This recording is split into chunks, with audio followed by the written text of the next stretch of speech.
జకరియా ఎలిజబెత్లు.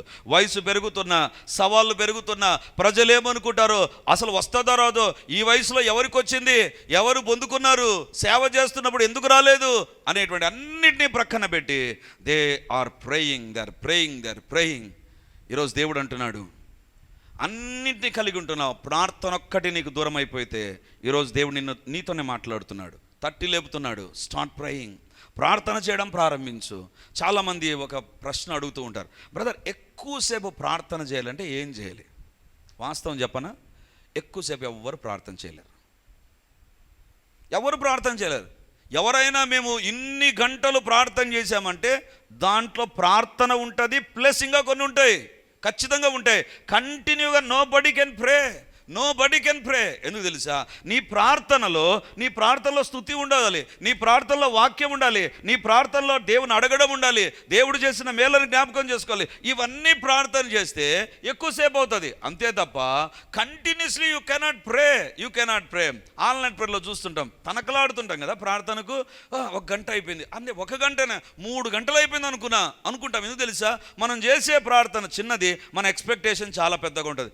మనం చేసే ప్రార్థన చిన్నది, కానీ టైం ఎక్కువ అయిపోయిందేమో అనుకొని చూస్తే అయిపోయి ఉండదు, ఎక్కువసేపు కాదు. అందుకే దేవుడు మాటికి ప్రార్థన చేయి. You cannot pray continuously. నీ స్కేల్ కంటిన్యూగా ఉండకపోవచ్చు, కానీ take a break and pray. ప్రార్థన చేయి, మళ్ళీ ప్రార్థన చేయి, బ్రేక్ తీసుకో, ప్రార్థన చేయి. సిగ్గుమాలి మాటికి ప్రార్థన చేయి. జకరియా ఎలిజబెత్లు దేనికోసం ప్రార్థన చేశారు తెలుసా? మా శరీరాలు గర్భదీవెనకు రెడీ కావాలి ప్రభా, మాకు సంతానం కావాలి ప్రభా, మాకు సంతానం కావాలి. That is number 1 prayer. సిగ్గుమాలి మాటికి నీ వ్యక్తిగత జీవితంలో దేవుడు కార్యాలు జరిగించినట్లు ప్రార్థన చేయి. రెండవదిగా మార్కు సువార్త 7వ అధ్యాయం 29వ వచనాన్ని మనం చదువుకుందాం. అందుకాయన, ఈ మాట చెప్పినందున వెళ్ళుము, దయ్యము నీ కుమార్తెను వదిలిపోయినదని ఆమెతో చెప్పెను. అందుకాయన ఈ మాట చెప్పినందున వెళ్ళుము, దయ్యము నీ కుమార్తెను వదిలిపోయినదని ఆమెతో చెప్పెను. ఇక్కడ మార్కు 7:20, అందుకాయన ఈ మాట చెప్పినందున వెళ్ళుము. ఏ మాట చెప్పిందామె? దేవుడు అంటున్నాడు, ఈ మాట చెప్పినందుకు వెళ్ళు, నీకు ఏం కలుగుతుంది? నీ బిడ్డకు స్వస్థత కలుగుతుంది. దేవుని బిడ్డలారా, ఈమె బిడ్డకు స్వస్థత ఎందుకు వచ్చిందంటే, అందుకాయన ఈ మాట చెప్పినందున, ఏదో ఒక మాట చెప్పిందంట ఆమె. ఆ మాట చెప్పినందుకు దేవుడు ఆమె బిడ్డను స్వస్థపరిచాడంట. ఎవరు ఈమె? బైబిల్లో చూస్తే 7వ అధ్యాయం 25వ వచనం. అపవిత్రాత్మ పట్టిన చిన్న కుమార్తె గల ఒక స్త్రీ ఆయనను గూర్చి విని వెంటనే వచ్చి ఆయన పాదముల మీద పడెను. ఎవరు ఈమె? 26వ వచనం. ఈ స్త్రీ సురోఫెనికయ వంశమందు పుట్టిన గ్రీసు దేశస్తురాలు. She is not a Jew, లేకపోతే యూదుల చుట్టుపక్కల ఉండేటువంటి స్త్రీ కాదు, గ్రీసు దేశానికి సంబంధించిన స్త్రీ. ఒకవేళ వ్యాపారం నిమిత్తమో, లేకపోతే బిజినెస్ నిమిత్తమో, లేకపోతే వాళ్ళ యొక్క వృత్తి ధర్మం కోసం ఇక్కడికి వచ్చారో, ఉద్యోగం కోసం ఇక్కడికి వచ్చారో మనకు తెలియదు, కానీ she is from A place called Greece దేశానికి సంబంధించిన స్త్రీ యేసు ప్రభు దగ్గరికి వచ్చింది. ఎందుకోసం వచ్చిందంటే యేసు ప్రభుని గురించి వినిందంట. యేసు ప్రభుని గురించి విని ఆయన పాదముల మీద పడిందంట. యేసు ప్రభుని మొట్టమొదటిగా ఆమె గ్రీసు దేశస్తురాలు, రెండవదిగా యేసు ప్రభుని గురించి విని అవునా అనుకోలేదు. తన కుమార్తెగా దయ్యం పడితే వచ్చి యేసు ప్రభు పాదముల మీద పడిన తర్వాత ఆమె ఏమడుతుంది తెలుసా? 26వ వచనం. ఆమె తన కుమార్తెలో నుండి దయ్యమును వెళ్ళగొట్టుమని ఆయనను వేడుకొనెను. ఒకటి పాదముల మీద పడింది, రెండవదిగా వేడుకుంటుంది. అడగలేదండి, వేడుకోవడం ప్రారంభించింది. అయ్యా ప్లీజ్ నా కుమార్తెను బాగు చేయి. అడగడం అంటే నా కుమార్తెకు దయ్యం పట్టింది, ప్రార్థన. అది అడగడం. వేడుకోవడం ఏంటి? బంగపోతు ప్రార్థన చేయడం. షీఈస్ బిసీచింగ్ అని ఇంగ్లీష్ బైబిల్లో రాయబడి ఉంటుంది. అంటే she is continuously begging the lord. దేవుణ్ణి బంగపోతూ అడుక్కుంటూ ఉంది, దేవా నా కుమార్తెను బాగు చేయి. పాదముల మీద పడి ఆమె దేవుని దగ్గర మాటికి అడుగుతూ ఉంది. 7వ అధ్యాయం 27వ వచనం చూడండి. దేవుని స్పందన ఏంటి తెలుసా? ఆయన ఆమెను చూచి, పిల్లలు మొదట తృప్తి పొందవలెను, పిల్లల రొట్టె తీసుకొని కుక్క పిల్లలకు వేయుట యుక్తము కాదనెను. 28. అందుకామె, నిజమే ప్రభువా, అయితే కుక్క పిల్లలు కూడా బల్ల క్రింద ఉండి పిల్లలు పడవే రొట్టె ముక్కలు తినును కదా అని ఆయనతో చెప్పెను. అప్పుడు ప్రారంభమవుతుంది, అందుకైన ఈ మాట చెప్పినందున వెళ్ళుము. దేవుని బిడ్డలారా, ఈమె దేవుని దగ్గరికి వచ్చింది, గ్రీసు దేశానికి సంబంధించిన ఆమె, దేవుని గురించి విని నమ్మి ఆయన పాదముల మీద పడితే దేవుడు వెంటనే బాగు చేయాలి. దేవుడు బాగు చేయకుండా, అమ్మా మొదట పిల్లలు తినే రొట్టె తీసుకొని పిల్లలకు పెట్టలే కానీ కుక్కకి ఎట్లా వేస్తారమ్మా, లేదా కుక్కకు వేయటం యుక్తమా మంచిదా అన్నాడు. అంటే ఈమెమనాలి, ప్రభువా నేను మనిషిని కదా, నేను ఎందుకు కుక్కతో పోలుస్తున్నా, నువ్వు నేను గ్రీసు దేశానికి సంబంధించిన స్త్రీని, నిన్ను నమ్మి నీ పైన విశ్వాసం కలిగి నీ పాదాల పైన పడ్డాను, అందరి ముందర నీ పాదాల మీద పడితే నువ్వు ఏం చేసావు, ఈరోజు నన్ను కుక్కతో పోలుస్తున్నావా? ఒకవేళ మనమే అక్కడ ఉనింటే ఏమనిందో, ఏం యేసు ప్రభు నువ్వు వేరే వాళ్ళందరినీ మనుషులుగా చూసి నన్ను ఒక్కదాన్ని కుక్కగా చూస్తావా? ఎవరనుకున్నావు, నేను గ్రీసు దేశం నుంచి నీ మాట విని నీ పాదం మీద పడితే నువ్వు ఏమంటున్నావు, పిల్లలు తీసి కుక్క పిల్లలకు వేట యుక్తము కాదంటున్నావే. అసలు కుక్క అంటే ఏంటి తెలుసా? అది మనకేదో మన ఇంట్లో ఇది నాన్న కుక్కలు అంటే చాలా గౌరవం, మర్యాద, భక్తి కదా, ప్రేమ, వాటికి సమాధి కార్యక్రమాలు, వాటికి ఏమనాలి ప్రేయర్ మీటింగ్లు కూడా పెట్టే రోజుల్లో ఎన్నికి మనం వచ్చేసాం. కుక్కను అంతగా ప్రేమిస్తారు. కానీ బైబిల్లో కుక్కను ఏ రకంగా పోలుస్తారంటే, సౌలు దగ్గర దావీదు ఒక మాట అంటాడు, చచ్చిన కుక్కనైన నన్ను నువ్వేంటి ఇలా చూస్తున్నావు, అసలు నేను మనిషిని కాదు, చచ్చిపోయిన కుక్కతో సమానం. అంటే ఒక రకంగా చెప్పాలంటే ఒక వ్యక్తిని హీనంగా చూసేదాన్ని కుక్కతో పోలుస్తారు బైబిల్లో. మన ప్రాంతాన్ని గురించి కాదు చెప్పేది, బైబిల్లో హీనతకు సాదృశ్యం కుక్క.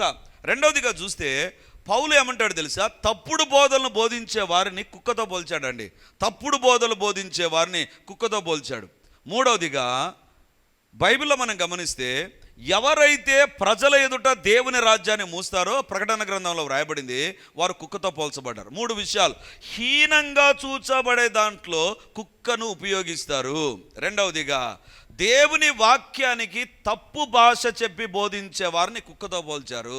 మూడవదిగా పరలోక రాజ్యాన్ని ఎవరైతే ప్రజల ఎదుట మూసేస్తారో వారిని కుక్కతో పోల్చారు. ఇప్పుడు దేవుడు ఈమెను చూసి అంటున్నాడు, అమ్మా పిల్లల దగ్గర ఉండే రొట్టె ముక్క తీసుకొని కుక్క పిల్లవైన నీ దగ్గర వేయటం యుక్తం కాదు. దేవునికి స్తోత్రం. ఎందుకు దేవునికి స్తోత్రం అంటున్నానంటే, దేవుడు ఈమెను అన్నందు కాదు, ఈమె లైఫ్ ఎలాంటి తెలుసా? చూడండి 28వ వచనం, 7:28. అందుకామె, నిజమే ప్రభువా, అయితే కుక్క పిల్లలు కూడా బల్ల క్రింద ఉండి పిల్లలు పడవేయి రొట్టె ముక్కలు తినును కదా అని ఆయనతో చెప్పెను. నిజమే ప్రభువా, అయితే కుక్క పిల్లలు కూడా బల్ల కింద ఉండే రొట్టె ముక్కలు తింటాయి కదా ప్రభువా. దేవా, ఇప్పుడు కుక్కనన్నావు కదా, కుక్క కూడా రొట్టె తింటది. ఒక యజమాని దగ్గర ఉంటే బల్ల కింద ఉండేటువంటి రొట్టెలు తింటది కదా కుక్క. ఇప్పుడు నేను కుక్కనే అనుకో, బల్ల కింద ఉండే రొట్టెలే నాకు ఈ ప్రభా, బల్ల మీద ఉండే రొట్టెలు కాదు, బల్ల కింద ఉండే రొట్టెలు ఈ ప్రభా అని తనను తాను తగ్గించుకుంటూ ఆమె దేవుని దగ్గర ప్రార్థన చేస్తుందండి. ఒకటి మోకాళ్ళ మీద లేదు, ఆమె ఆయన పాదముల మీద పడిపోయింది. ఆమె ఎవరు? సురేఫెనీక వంశానికి సంబంధించిన గ్రీసు దేశస్తురాలు. She is not from a Christian background. ఆమె అంతగా దేవుని నమ్మి పాదాల పైన పడితే దేవుడు ఏం చేయాలండి, అమ్మా పాదాల పైన పడ్డావు, నీకే ఫస్ట్ ప్రిఫరెన్స్ ఇవ్వాలి అనాలి. కానీ God was silent, God was not reacting in a proper manner. దేవుని బిడలారా, ఈమె దేవుని పాదాల మీద పడితే దేవుడు జవాబు ఇవ్వతే ఆగలేదండి. దేవుడు కుక్కతో పోల్చిన దేవుని దగ్గర ఈమె దూరం కాలేదండి. అసలు ఈమె ఎవరి కోసం వచ్చిందండి? కుక్క కాదు, వాళ్ళ కుమార్తెకు దయ్యం పట్టింటే వచ్చింది. దయ్యం పట్టి వచ్చినటువంటి వ్యక్తిని ఈమె అనుకోవచ్చు, నువ్వు కాకపోతే ఇంకొకరు ఉన్నారు, మాంత్రికులు ఉన్నారు, లేకపోతే ఇంకొకరు ఉన్నారు, మస్తుగా దయ్యాలను వెళ్ళగొట్టే వాళ్ళు ఉన్నారు. ఈ వెళ్ళగొట్టే బ్యాచ్ చాలామంది ఉన్నారు కదా, వాళ్ళ దగ్గరికి పోవాలి. నీ కాళ్ళ మీద పడి నీ దగ్గర అనిపించుకొని నీతో కుక్క అనిపించుకోవాల్సిన పనేముంది నాకు అనుకోలేదండి. దేవుని బిడ్డలారా, కొన్ని సందర్భాలలో నీవు అడుగుతూ ఉండగా, ఎవరి కోసం? నీ కుటుంబ సభ్యుల కోసం అడుగుతూ ఉండగా అడ్డంకులు వస్తాయి, ఆటంకాలు వస్తాయి. కొన్ని సందర్భాల్లో దేవుడే ఆపోజిట్ అయిపోయాడా నీకు, దేవుడు అడుగుతుంటే జవాబు ఇవ్వలేదా అనేటువంటి తలంపులు వస్తాయి. అప్పుడు బైబిల్లో వ్రాయబడింది, మాటి మాటికి సిగ్గుమాలి కింద పాదాల మీద పడినటువంటి ఆమెను చూసి దేవుడు కుక్క అంటుంటే ఆమె అంటుంది సిగ్గుమాలి. మళ్ళీ దేవుని దగ్గర మాట్లాడుతుంది. ఆమెతో దేవుడు అంటున్నాడు, అమ్మ నువ్వు కుక్కతో సమానం అంటే ఆమె అంటుంది సిగ్గుమాలి. మాటికి మళ్ళీ దేవుని అడుగుతూ ఉంది. దేవుని బిడ్డలారా, ఈరోజు నీ ప్రార్థనకు జవాబు రాలేదని, ఎవరో ఏదో అన్నారని, ఎవరో ఏదో మనకు చేశారని ప్రార్థనకు దూరం అయిపోయామా? ఈరోజు దేవుడు అంటున్నాడు, కమ్ బ్యాక్, తిరిగి నా దగ్గర ప్రార్థన చేయి. సిగ్గుమాలి ఈ కనాను స్త్రీ తన కుటుంబం నిమిత్తం ప్రార్థించింది. జకరియా ఎలిజబెతులు సిగ్గుమాలి వాళ్ళ కోసం ప్రార్థించారు. ఇప్పుడు కనాను స్త్రీ, ఈ యొక్క సురేఫెనేగ వంశానికి సంబంధించిన ఈ స్త్రీ, she is praying for her family, తన కుటుంబ సభ్యురాలి కోసం ప్రార్థన చేస్తుంది. ఎక్కడ ప్రార్థన చేయాలి? ఎక్కడ సిగ్గుమాలి మాటి మాటికి ప్రార్థన చేయాలి? Let us pray for our family. కొన్ని సందర్భాల్లో ఎవరికి ప్రార్థన చేసినా దేవుడు జవాబిస్తాడండి. కానీ మన కుటుంబ సభ్యుల కోసం ప్రార్థన చేసినప్పుడు కొన్ని సందర్భాల్లో we'll get a negative answer. దేవుడు జవాబు ఇవ్వనట్టుగా ఉంటాడు, దేవుడు ప్రార్థనలు పట్టించుకోనట్టుగా ఉంటాడు. ఈ స్త్రీ ఆగిపోలేదు. పాదాల మీద పడతాయి మాట అంటావా? కుక్కనంటావా? అందరి ముందర హీనంగా చూస్తావా? వ్యభిచారమందు పట్టబడిన స్త్రీని అమ్మ అంటావు, లేకపోతే సమరయ స్త్రీని చూచి అమ్మ అని సంబోధిస్తావు, నన్నేమో కుక్కతో పోలుస్తావా? ఏంటి డిఫరెన్స్? ఎందుకు ఈ వ్యత్యాసం? ఎందుకు ఈ రకంగా ఉన్నావు అనలేదండి. She was silent. దేవుని బిడ్డలారా, ఈరోజు దేవుడు మనతో మాట్లాడుతుంటున్నాడు. నీ జీవితంలో నీ కుటుంబం నిమిత్తమే ప్రార్థన చేస్తున్నప్పుడు, if you are getting a negative answer, నీ ప్రార్థనకు ఒకవేళ కాని జవాబు ఏదైనా వస్తూ ఉంటే, ఈరోజు దేవుడు అంటున్నాడు, స్టిల్ ప్రే వితౌట్ సీజింగ్, ఆగిపోక సిగ్గుమాలి మాటి మాటికి, shamelessly continuously you pray to the Lord. సిగ్గుమాలి మాటి మాటికి ప్రార్థన చేద్దాం. కొన్ని సందర్భాల్లో కొంతమంది వస్తూ ఉంటారు, ప్రార్థన చేయించుకుంటారు, ప్రార్థన చేయించుకుంటే జవాబు రాదండి. ఇంకా దాని విషయం ప్రార్థన చేయించుకోవడానికి ఇష్టపడరు. ఎందుకంటే ఇంకా ఎన్నిసార్లు ఏమనుకుంటారు అంటే, నాకైనా బోర్ కొడుతుందేమో అని అనుకుంటారు. అనుకొని ప్రార్థన రాకుండా పోతారు, ప్రార్థన చేయించుకోకుండా పోతారు. దేవుని బిడ్డలారా, ఈరోజు ఒక మాట చెప్తున్నాను. దేవుడు నన్ను సేవకు పిలిచిన తర్వాత నేను నా సెల్ ఫోన్ ఇంకొకరికి ఇచ్చి మీరు ప్రార్థనకు జవాబు ఇవ్వండి నేను ఎప్పుడు చెప్పను. ఎందుకు తెలుసా? అన్లెస్ ఐఎమ్ బెడ్ రిడన్, నేను ఫోన్ ఎత్తలేని పరిస్థితిలో ఉంటేనే నేను ఆ పని చేస్తా. ఇంతవరకు నేను అలాంటి పరిస్థితుల్లో దేవుడు నన్ను తీసుకుపోలేదు. ఎప్పుడైనా నా పిలుపు ఒకటే, నన్ను ఉద్యోగం విడిచి సేవకు రమ్మన్నప్పుడు I'm bound to do it. సమయమందును లోకంలో ఉద్యోగాలకు సమయం ఉంటుంది, కానీ దేవుని సేవ చేసే వ్యక్తికి సమయం ఉండదు, అసమయం ఉండదండి. టైం షెడ్యూల్ ఉండనే ఉండదు. దేవుని బిడ్డలారా, ఎందుకు తెలుసా? దేవుని బిడ్డలముగా సేవకొచ్చామా, కాలానికి అతీతంగా పనిచేయాలి, పరిస్థితులకు అతీతంగా పనిచేయాలి, కుటుంబ పరిస్థితులకు అతీతంగా నువ్వు సేవ జరిగించాలి. అదే నిజమైన సేవ. కుటుంబంలో కష్టాలు ఉంటాయి, కుటుంబంలో వేదనలు ఉంటాయి. దేవుని బిడ్డలారా, still we have to serve the lord. దేవునికి స్తోత్రం. ఇక్కడ ఈ స్త్రీ ఎలాంటి పరిస్థితిలో ఉంది తెలుసా? దేవుడే నో అంటున్నాడు, అయినా ఆమె సిగ్గుమాలి మాటి మాటికి. దేవుని బిడ్డలారా, ఈమె క్యాన్సర్ కోసం ప్రార్థన చేయమని చెప్పిందా? ఎయిడ్స్ వ్యాధి కోసం ప్రార్థన చేయమని? దయ్యం కోసమే కదా. దేవుని బిడ్డలారా, ఒక స్త్రీ అందరి ముందర ఇంకొక వ్యక్తి పాదాల పైన పడితే ఆ దయ్యము ఆ కుమార్తెను ఎంత వేధించిందో. ఏమండి, గ్రీసు దేశానికి సంబంధించిన ఈమెకు దయ్యాలను ఎలా పోగొట్టుకోవాలో తెలుదా? గ్రామాల్లో ఉండే వాళ్ళకే తెలుసు, తాయిత కట్టించుకోవాలి, దారం కట్టించుకోవాలి అని వాళ్ళకే తెలిసినప్పుడు ఈమెకు తెలియకుండా ఉంటుందా? ఈ దయ్యం ఎలాంటి దయ్యం తెలుసా? మొండి దయ్యం. ఈ దయ్యం ఎలాంటి దయ్యం తెలుసా? కుటుంబంలో నెమ్మది లేకుండా చేసింది. ఈ దయ్యం ఎలాంటి దయ్యం తెలుసా? ఈమె జీవితంలో అందరి ముందర కాళ్ళపైన పడేంత పరిస్థితి తీసుకొని వచ్చింది. ఈ దయ్యం ఎంత సతాయిస్తుంది తెలుసా? అందరి ముందర యేసు ప్రభు ఈమెను కుక్క అన్నా కూడా ఈమె ఆ మాట పడి నా బిడ్డకు బాగా కావాలని కోరుకుంది. ఎందుకంటే ఆ దయ్యం యొక్క వేధింపు అంత ఉంది. ఈరోజు దేవుడు మనతో నేర్పించే పాఠం ఏంటి తెలుసా? ఈమె దగ్గర she is not having a major problem. ఆమెకు ఒక దయ్యమే ఉండేది కుమార్తెకు. నాకు అనిపిస్తుంది, ఈ కుమార్తె కాకపోతే కుమారుడు ఉన్నాడు కదా అనుకోవచ్చు. కాదు, ఈమె సిగ్గుమాలి మాటికి అడిగింది. అందుకే దేవుడు అంటున్నాడు, అమ్మా ఈ మాట చెప్పినందున వెళ్ళుము, నేను ఆజ్ఞాపించాను. అస్సలు నీకు యాటిట్యూడ్ ఉంది కదా, ఈ యొక్క స్వభావం ఉంది చూసావా? సిగ్గుమాలి మాటికి అడగాలి, అందరి ముందర సిగ్గుపడాల్సిన పరిస్థితి వచ్చినా, అవమానం పాలయ్యే పరిస్థితి వచ్చినా, మాటికి అడగాల్సిన పరిస్థితి వచ్చినా, ఇంకా హీనపరుస్తూ మాట్లాడే పరిస్థితి వచ్చినా, still you are asking, still you are not leaving me, నన్ను వదిలిపెట్టకుండా అడుగుతున్నావు కదా. కాబట్టి నీ స్వభావాన్ని బట్టి నువ్వు దీవించబడతావు. ఈరోజు ప్రార్థన అంటే ఏంటి తెలుసా? ప్రార్థనలో నీ స్వభావం ఏంటిది? ప్రార్థనలో నీ స్వభావంకు ఉండేటువంటి లక్షణం ఏంటిది? ప్రార్థన నువ్వు కొద్దిసేపే చేసి విసుగు చెంది విరామం తీసుకునే వ్యక్తిగా ఉన్నావా?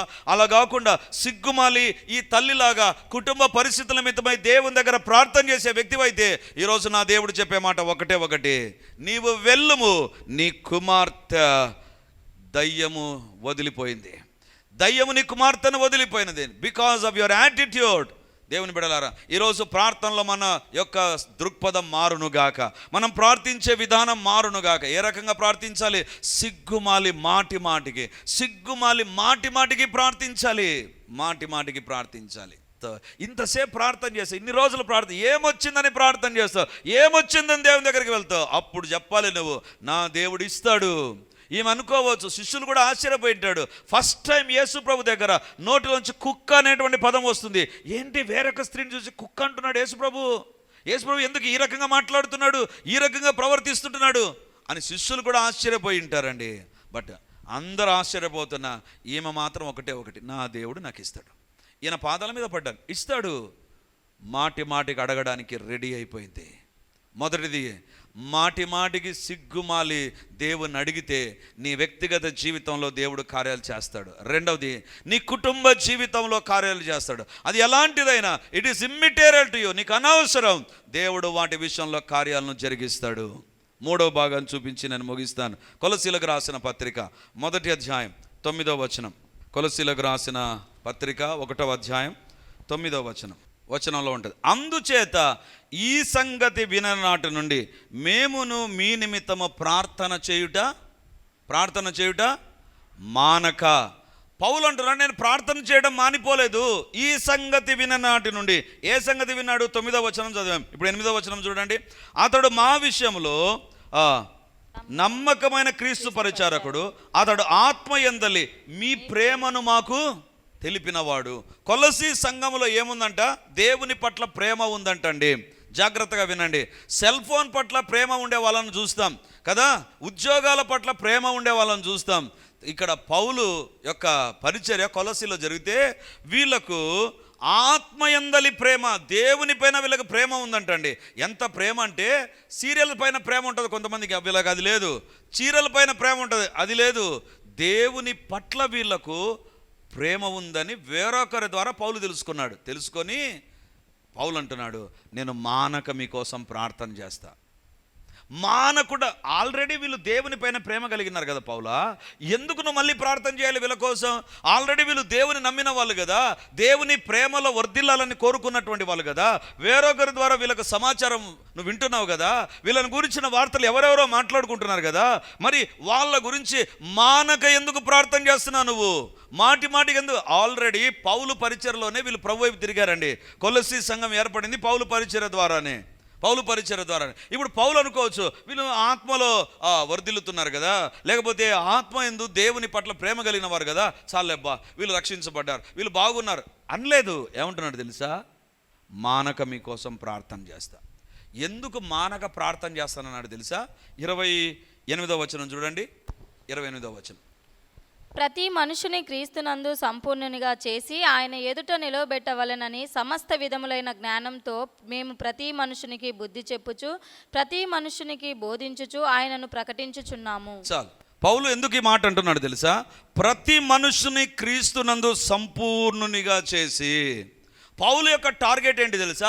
ఒక వ్యక్తి రక్షించబడ్డం కాదు, ఒక కుటుంబం దేవుని దగ్గరికి రావడం కాదు, చర్చికి వస్తున్నారు లేదా కాదు, సంపూర్ణునిగా చేసి. దేవుని బిడ్డలారా, నువ్వు చర్చికి వస్తున్నావు, బాప్తిజం తీసుకున్నావు, ప్రభు బలలో పాలు పంపులు పొందుతుంటున్నావు, ఇంటికి పోతున్నావు, మళ్ళీ ఆదివారం చర్చికి వస్తున్నావు, ఇది కాదు దేవుడు కోరేది. నీలో సంపూర్ణత ఉందా? సంపూర్ణమైన క్రైస్తవునిగా తయారవుతున్నావా? చర్చికి వచ్చే క్రైస్తవునివేనా, లేకపోతే బల్ల తీసుకునే క్రైస్తవునివేనా, పని చేసే క్రైస్తవునివేనా, సంపూర్ణమైన క్రైస్తవునిగా మారుతున్నావా? దేవుని బిడ్డలారా, నీవు సంపూర్ణమైన క్రైస్తవునిగా మారాలి. దానికి మానక ప్రార్థన చేయాలి. దేవా, నేను బైబిల్ చదువుతున్నా, కానీ దీంట్లో నేను సంపూర్ణంగా కావాలి. బైబిల్ నాకు అర్థం కావాలి. బైబిల్ నేను జ్ఞాపకం ఉంచుకోవాలి. బైబిల్ నేను ఇతరులకు బోధించాలి. ఇది ఒక సంపూర్ణత, ఇది ఒక సంపూర్ణ ప్రార్థన చేయాలి. నేను ప్రార్థన చేయాలి, పట్టుదలతో ప్రార్థన చేయాలి, కన్నీటితో ప్రార్థన చేయాలి, విశ్వాసంతో ప్రార్థన చేయాలి, రాత్రంతా ప్రార్థన చేయాలి. ఇది ఒక సంపూర్ణత. సేవ చేయాలి, చిన్నపిల్లల మధ్య సేవ, లేకపోతే పరిచర్య జరిగించాలి, లేకపోతే ఇతర ప్రాంతాలకు వెళ్ళాలి, సేవ చేయ. నీలో ఒక సంపూర్ణత రావాలి అంటే మానక ప్రార్థించాలి. సిగ్గు వదిలి ప్రార్థించు, మాటికి ప్రార్థించు. Don't be satisfied with your Christian life. నీ క్రైస్తవ జీవితంతో తృప్తి పడవద్దు. పౌలు అంటున్నాడు, ఆత్మ యందలి మీకు ప్రేమ ఉంది, దేవుని పట్ల ప్రేమ ఉంది. I'm not satisfied with that. మీరు సంపూర్ణతలోనికి రావాలి. క్రీస్తునందు ఒక వ్యక్తిని నేనేం చేయాలి? సంపూర్ణునిగా చేయాలి. ఆయా సందర్భాలలో ఆయా కుటుంబాలకు నేనే ఫోన్ చేస్తానండి. ఫోన్ చేసి, సిస్టర్, బ్రదర్, ఇది ఉంది, జాగ్రత్త. ఎందుకు చెప్తాను తెలుసా? When I'm praying for them, God will give me burden so that I have to take care of them. వారి గురించి జాగ్రత్త వహించాలి. ఎందుకు తెలుసా? It is the responsibility of a person who is leading. ఎవరైతే నడిపిస్తున్నారో ఒక వ్యక్తిని సంపూర్ణంగా చేయాలి. ఆయా సందర్భాలలో నన్ను ఇంటికి రమ్మన్నారు, నేనే ఫోన్ చేసి చెప్తాను, నేను వస్తున్నాను బ్రదర్. ఎందుకో ప్రార్థన చేయాలి మీకోసం, మీ కుటుంబం. I'm not coming for an offering, I'm not coming for a house visit. ఏదో తిండి తినడానికి కాదు. ఎప్పుడైతే దేవుడు నన్ను ప్రేరేపిస్తాడో I'm bound to do that. అప్పుడప్పుడు అనిపిస్తుంది, వాళ్ళు పిలవలేదు కదా, నేను ఎందుకు వెళ్ళాలి? నో, దేవుడు నన్ను ప్రేరేపించినప్పుడు. పౌలు అంటున్నాడు, మీ గురించి మంచి వార్త విన్నా, బట్ ఐఎమ్ నాట్ సాటిస్ఫైడ్. మానక ప్రార్థన చేస్తున్నా. దేవుని బిడ్డలారా, చర్చికి వచ్చే మీ జీవితాల్లో వస్తున్న జీవితాన్ని బట్టి తృప్తి చెందవద్దు. ఒక పరిపూర్ణమైన వ్యక్తిగా నువ్వు మార్చబడాలి. అందుకే నేను అడుగుతూ ఉంటాను, మీరు ఏం చేస్తారు సేవలో? ఎందుకు తెలుసా? I'm not satisfied with what you are. ఇప్పుడున్న పరిస్థితిని బట్టి ఇంతకంటే మీరు ఏం చేయాలి? ఏ చర్చిలోనైనా వాక్యం ఎలా చెప్పాలనే ట్రైనింగ్ ఆ సంఘ కాపరి ఇచ్చినటువంటి దాఖలాలు ఎక్కడైనా ఉన్నాయండి? మన చర్చిలో మనం ఇచ్చాం. ఎందుకు తెలుసా? It is the responsibility of me that you should become a complete. నువ్వు పరిపూర్ణుని కావాలి. దేవుని బిడ్డలారా, ఏదో వాక్యం. అందుకే మన సంఘంలో ఒకే రకమైన బోధ ఉండదండి. ఒకరోజు ప్రార్థన గురించి ఉంటుంది, ఒకరోజు విశ్వాసం, ఇంకొక డిఫరెంట్ యాంగిల్స్లో దేవుడు తీసుకొని వెళుతూ ఉంటాడు. ఎందుకు తెలుసా? ఈరోజు ఉదయం ఇచ్చిన సందేశం నిన్న ఇవ్వలేదు. మొన్న శనివారం సాయంత్రము వీఆర్ ఇన్ చెన్నూరులో వాక్యం అందించారు. అదే వాక్యం తీసుకొని ఇంకొక గ్రామంలో నేను అందించాను. ఎందుకు తెలుసా? ఆ గ్రామ పరిస్థితులు వేరు, అక్కడ దేవుడు ఇచ్చే సందేశం వేరు, ఇక్కడ దేవుడు ఇచ్చే సందేశం వేరు. ప్రతి session it will be a new. Why? సంపూర్ణులుగా కావాలి. దేవుని బిడ్డలారా, ఇందు విషయమై సిగ్గుమాలి మాటికి ప్రార్థన చేయాలి. దేవుని బిడ్డలారా, ఈరోజు దేవుడు మనతో మాట్లాడుతుంటున్నాడు. సిగ్గుమాలి మాటికి ప్రార్థన చేసేటువంటి ఆ నేచర్ మనలో దేవుడు డెవలప్ చేయునుగాక. ఆమెన్. విశ్వాసంతో చెప్పండి, సచ్చుగా చెప్పొద్దు. ఆమెన్ అంటే గట్టిగా చెప్తేనే విశ్వాసం అని కాదు. అంటే విశ్వాసంతో చెప్పేవాళ్ళు బిగ్గరగా కేక వేసిన యేసు ప్రభు సమాప్తమైనదని చెప్పి బైబిల్లో రాయబడింది. బిగ్గరగా కేక వేసిన. ఎందుకు? అది విశ్వాసంతో జయకేతనం అది. అందుకే దేవుడు ఎలాంటి టోన్లో మాట్లాడాడో కూడా బైబిల్లో ఉంటుందండి. ఈరోజు దేవుడు మనతో మాట్లాడుతుంటున్నాడు. Let the lord develop this type of an attitude in us. ఇలాంటి నేచర్, ఇలాంటి స్వభావాన్ని దేవుడు మనలో వృద్ధి చేయునుగాక. Shameless and persistent prayer. సిగ్గుమాలి మాటికి ప్రార్థన చేసే ఒక జకరియా ఎలిజబెత్గా నువ్వు కావాలి. సిగ్గుమాలి మాటికి ప్రార్థన చేసే ఆ సురేఫినే వంశానికి సంబంధించిన ఒక తల్లిగా నువ్వు తయారు కావాలి, తండ్రిగా తయారు కావాలి, కుమార్తెగా నువ్వు తయారు కావాలి. మూడవదిగా, నీ యొక్క ఆత్మీయ జీవితం కొరకు నువ్వు సిగ్గుమాలి మాటికి ప్రార్థన చేయి. దేవుని బిడ్డలారా, విశ్వాస జీవితంలోనైనా, వ్యక్తిగత జీవితంలోనైనా, కుటుంబ జీవితంలోనైనా, పనుల్లోనైనా do your best again and again. అందరం కూడా ప్రతి కన్ను మూయబడాలి. దేవుని అడుగుదాం, దేవా నాకు ప్రార్థన భారం దయచేయి. నేను అనుకుంటాను, నేనేదో చేయగలను అనుకుంటున్నాను, కానీ చేస్తూ ఉంటున్నాను, కానీ ఏం జరగకుండా ఉంది ప్రభువా. కారణాల ప్రార్థన తగ్గిపోయింది, టీవీలు అధికమైపోయినాయి, సెల్ అధికమైపోయింది, సీరియల్ అధికమైపోయాయి. ఏది అధికమైందో ప్రార్థన నుంచి దూరం చేయడానికి సరి చేసుకుందాం. దేవుని ఎదుట మనల్ని మనం మార్చుకుందాం. హల్లెలూయా, హల్లెలూయా. దేవా, మా నిజ స్వరూపాన్ని చూచి ఈ యొక్క సమయంలో మా ఒక్కొక్కరితో మాట్లాడారు ప్రభా. ఇక్కడ ఎంతమంది జాయిన్ అయ్యారు, లైవ్ లో ఎంతమంది చూస్తూ ఉన్నారు. Lord, I pray for every one of us lord. మా ఒక్కొక్కరిని మీ దగ్గర ఉంచి ప్రార్థన చేస్తుంటారా. యేసయ్యా, మాలో ప్రార్థనలు తగ్గిపోయినందుకు, ప్రార్థన మేము చేయలేనందుకు, అవసరమైన ప్రార్థన సమయాన్ని మేము గడపనందుకు నాయన, అవసరమైన ప్రార్థనలు మేము గడపనందుకు నాయన, మీ శిలువ రక్తం మమ్మల్ని కడుగును గాక. తండ్రి, ప్రార్థనలు ఏ కారణం చేత తగ్గిపోయినా, ప్రార్థనలు మా నోట ఆగిపోయినా, యేసయ్యా నీ శిలువ రక్తం మమ్మల్ని కడుగును గాక. ఏ ఇంటిలో కుటుంబ ప్రార్థనలు లేవో, ఆగిపోయాయో, ఆ కుటుంబాలను మీ శిలువ రక్తము కడుగును గాక. దేవా దర్శించండి, మీ బలమైన ఆత్మ కార్యములు జరుగును గాక. ప్రార్థన పరులుగా మేము తయారవుదుముగాక. సిగ్గుమాలి మాటికి ప్రార్థన చేసే దేవుని బిడ్డలుగా మేము తయారవుదుముగాక. మా సమయ ప్రార్థనలు అధికమగునుగాక. మాటికి ప్రార్థన చేసే వారముగా మారుదుముగాక. ప్రార్థన ఆత్మ మా పైన పని చేయునుగాక. మా కుటుంబాల్లో దైవ కార్యాలు, వ్యక్తిగత జీవితంలో దైవ కార్యాలు, ఆత్మీయ జీవితంలో దైవ కార్యాలు, కుటుంబ పరమే కాకుండా ఉద్యోగాల్లో, వ్యాపారాల్లో, చదువుల్లో దేవుని కార్యాలు జరుగునట్లుగా మేమందరము సిగ్గుమాలి మాటికి ప్రార్థించుదుముగాక. Now I take authority over every problem, over every sickness right now. యేసు నామమునందు ఏ శరీరంలో ఏ వ్యాధి, ఏ బలహీనత ఉన్నా ఇప్పుడు ఆజ్ఞాపిస్తున్నా, వదిలి బయటికి రా. యేసు నామమునందు స్వస్థత కలుగును గాక. ఏ సమస్యలో బంధించబడ్డారు, తని వారు పడిన గోతి నుండి యేసు నామమందు లేపబడుదురుగాక. ఎక్కలేని ఎత్తైన కొండపైకి ఎక్కుదురుగాక. యేసు నామమునందు ఎక్కడ తలదించబడ్డారో అక్కడే తల ఎత్తుకొని తిరిగే కృప నా దేవుడు ఈ దినము నుంచే ప్రసాదించునుగాక. యేసు నామమందు మా జీవితాల్లో ప్రార్థన అధికమవుతున్నగా, వాగ్దానాలు నెరవేర్పు, తండ్రి ఆశీర్వాద తలుపులు తెరవబడునుగాక. కృప వెంబడి కృప కలుగునుగాక. బలమైన కార్యములు జరుగునుగాక. తండ్రి, ప్రతి ఒక్కళ్ళ ప్రార్థన కొరకైన మంట, తండ్రి ప్రార్థన కొరకైన ఆ తృష్ణ, ఆ యొక్క కోరిక, అలాంటి మనస్తత్వం యేసు నామమందు డెవలప్ అవుతూనే ఉండును గాక. యేసు నామమున మానక మేము ప్రార్థించుదుము గాక. పేతురులాగా ఆకలవుతున్న ప్రార్థించే ప్రార్థనా పరులుగా మేము తయారవుదుము గాక. దేవుని కార్యములు జరుగును గాక. మీకే వందనాలు, స్తుతులు, స్తోత్రాలు చెల్లిస్తూ యేసయ్య పరిశుద్ధ నామమందు ప్రార్థించి అడిగి పొంది ఉంటున్నాము తండ్రి. ఆమేన్.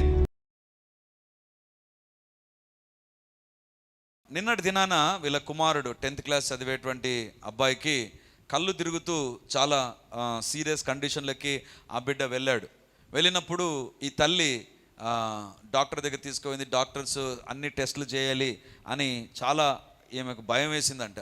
ఆ సందర్భంలో ఒక ప్రార్థన చేసుకునిందంట. దేవా, నా కుమారునికి రిపోర్ట్స్ అన్ని నార్మల్ వచ్చి నా కుమారుని నువ్వు బాగు చేస్తే రేపు ఆదివారం నేను సంఘంలో సాక్ష్యం ఇస్తాను.